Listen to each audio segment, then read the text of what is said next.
Right, I'm going to run through now what we mean by sustainability and sustainable development. And to me, it's all about the fact that we live on one small planet flying through space. If we go anywhere else, if we run out of resources there, we've got nowhere else to go. There's currently over 6 billion of us on that planet, and the population is expected to peak out somewhere about 9 billion, depending on whose estimates you listen to. So, how much space do we have each? This is a map of Tyneside. We're somewhere up here, I suspect.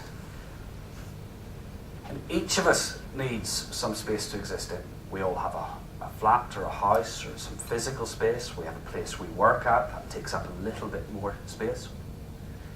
When you had your breakfast this morning, poured milk in your cereal or in your tea, there may have been a field of cattle up there producing somewhere in Northumberland producing that milk. Somewhere maybe halfway around the world, there's a field full of wheat that produced the oats for your cereal, and that takes up a bit of space as well. On top of that, for all your carbon emissions, whether it's your own carbon emissions from breathing out or from your vehicle or your domestic heating, to keep everything in balance, you would need some other space, some forests or whatnot, to recycle that carbon dioxide back into oxygen. And when you add all those together, we get this idea of an ecological footprint, which is the theoretical amount of space required to support each and every one of us. What the graph shows is that the average ecological footprint across the world is exceeding the amount of space we actually have on the planet of productive land to support all that. And the people who use ecological footprinting say that's why we're getting climate change, because we're exceeding their natural limits. What it also shows is that those footprints are very imbalanced. So somebody in Africa is actually well below their allotted amount if you average it all out, and people in the UK and the US are way above. So you've probably heard this old cliche: if everybody lived like us in the UK, we'd actually need 3 planets to support us. If everybody lived like people in the US, we'd need 5. But we've only got 1. And that's my basis for thinking about sustainability. That's what we're trying to do. So, here's the Brundtland Definition, which many of you may have seen before. That sustainable development meets the needs of the present without compromising the needs of the future. So it basically means we leave something for our children, much like what we have. I don't like this definition very much. It's a bit arm-wavy and tree-huggy and all the rest. This is the UK definition. Social progress, which recognises the needs of everyone. My first question is, what on earth does that mean? Effective protection of the environment, fair enough. Prudent use of natural resources. The hand of Gordon Brown's in that one somewhere. And an interesting one, the maintenance of high levels of economic growth and employment.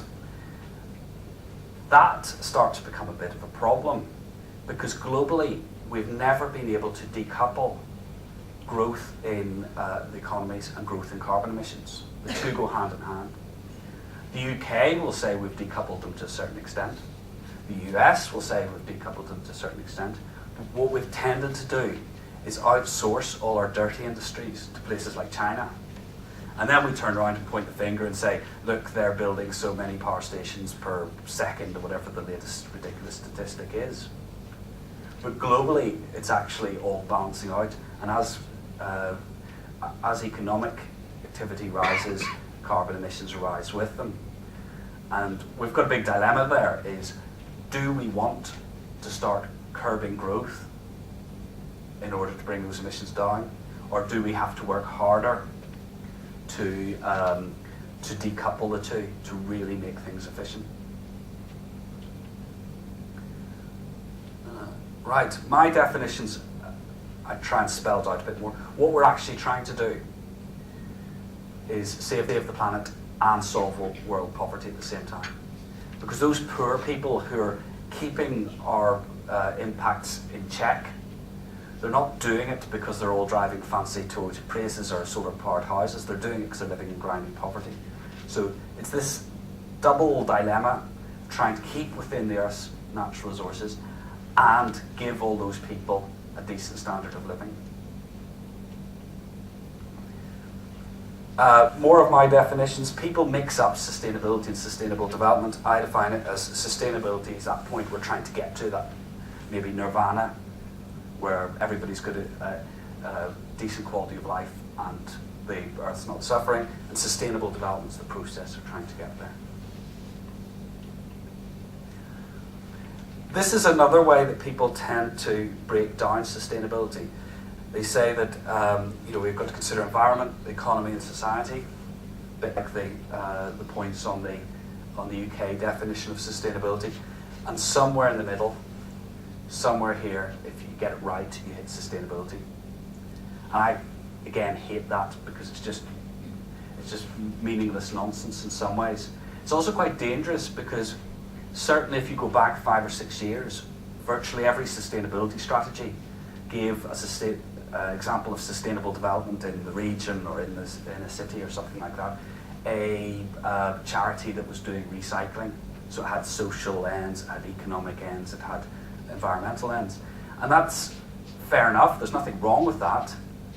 But compared to the changes we need to make life on Earth sustainable, that's just not going to cut it. So I find that a very weak model for sustainability.